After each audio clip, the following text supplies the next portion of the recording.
Senator Panfilo M. Lacson. Senator Pampilo Lacson is recognized to sponsor the measure. Thank you, distinguished Majority Leader. Thank you, Mr. President.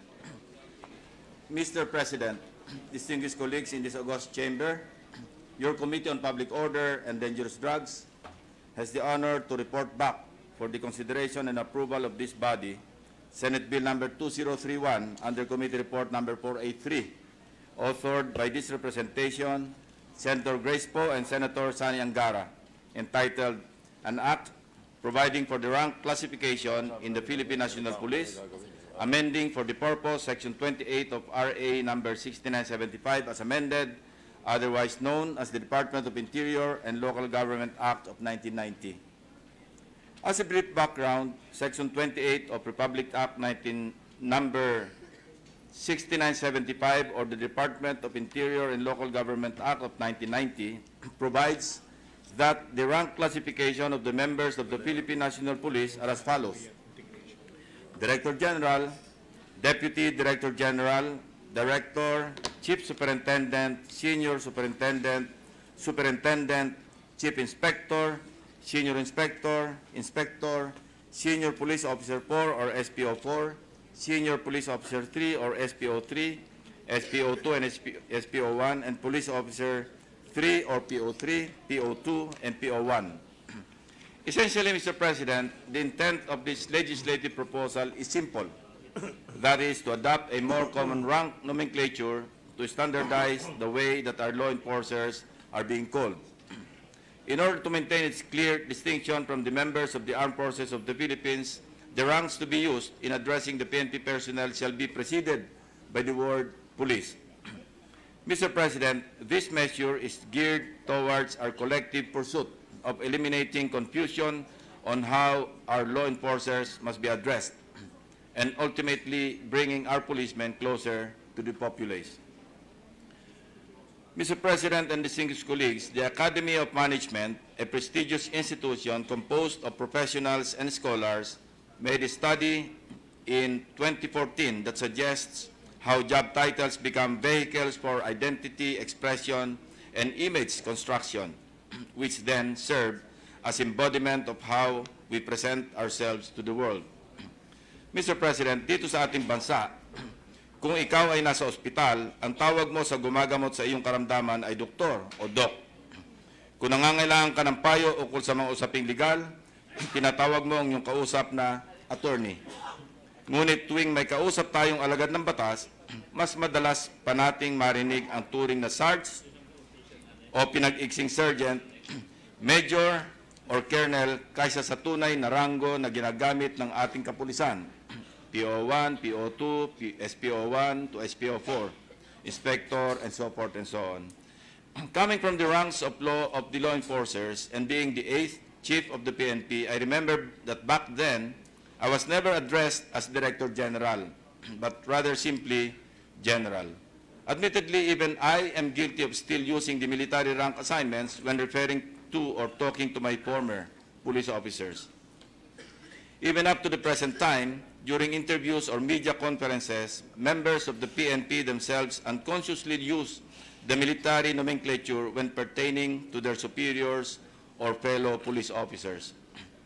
There are also a number of times wherein mainstream media outlets use incorrect police ranks in their reports. Just this morning, Mr. President, in a surprise inspection conducted by NCRPO Director Guillermo Eliazar, one policeman was caught off guard when asked about the rank designation of Chief PNP Albayalde.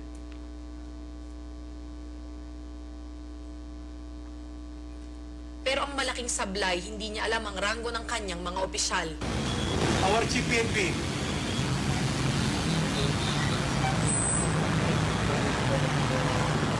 Police Director. Mr. President, an American professor named Edward Tufte once said, "Confusion and clutter are failure of design, not the attributes of information," unquote. It has been 28 years since the passage of RA 6975, yet the fact remains that almost everyone has been more accustomed to the rank classification using military terminologies in addressing the members of our police force while being aware that they are referring to the police and not the military. Na nagagamit namin minsan para mas mabilis po yung yung batuhan ng info pag ganun. Diba, as per major ganyan, major captain ganun. Minsan nagagamit rin po namin yung term ng AFP para para mabilis yung communication ng mga tapos pag sa mga papel na lang po namin nilalagay yung talagang anong rango niya sa PNP. Pero sa mga tawagan mo, minsan nagagamit namin yung tawagan sa AFP. Mr. President, there is a psychological phenomenon that tells us that people tend to develop preference for things or people that they are more familiar with. Another social theory also postulates that familiar names are judged more positively than those difficult to recall.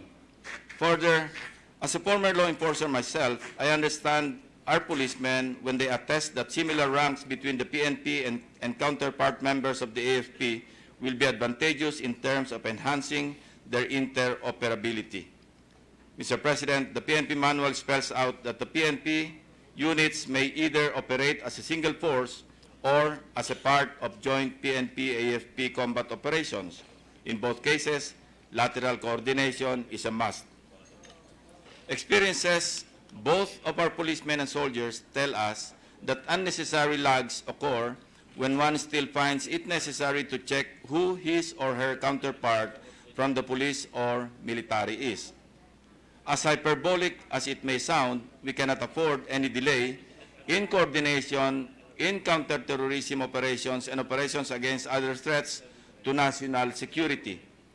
You and I would agree that a split second matters if the safety and lives of our people are at stake.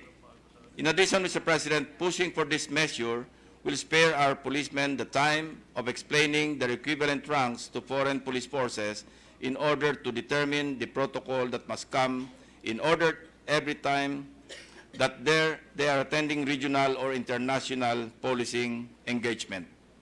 Distinguished colleagues, some in this hall may be raising eyebrows against this proposal due to the concern that this may mean that we are, in effect, militarizing the police.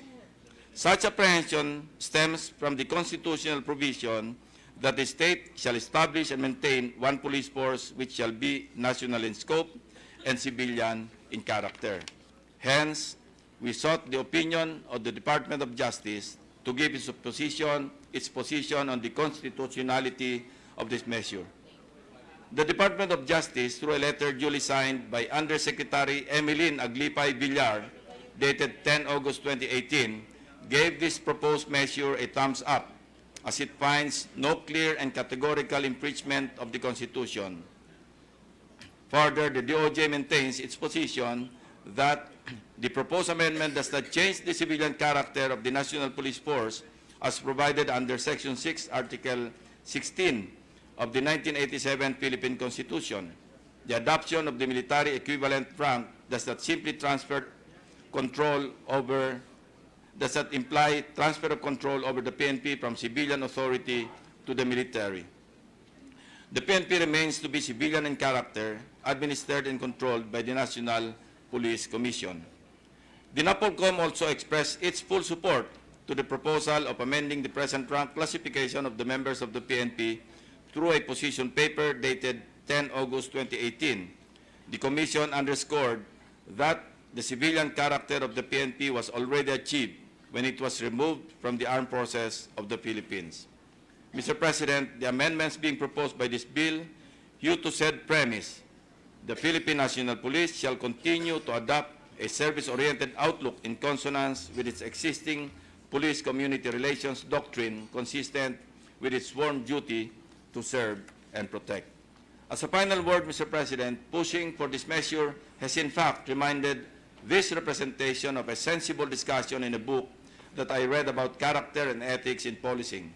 The author, in the name of Edwin Delatre, emphasized, and I wish to paraphrase, if police are to have the weight of law-abiding citizens on their side, they must make clear that they are eager to know the primary concerns of the public and more importantly, that they want to be known as individuals to the members of the community, unquote. Thank you, Mr. President.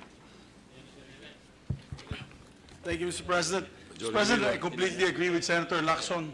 Sometimes I call almost all non-commissioned officers of the PNP Sarge. Sa airport, Sarge, Chief. Kasi pati ako confused ako minsan sa mga ranking nila as we are used to the ranking of the armed forces. Mr. President, so that our colleagues may study the measure further, we move to suspend consideration of the same. Any objection? There being none, consideration of Senate Bill 2031 is suspended. Thank you, Mr. President. Mr. President, we move to resume consideration, rather, of Senate Bill number 1917. I so move, Mr. President. This is the act granting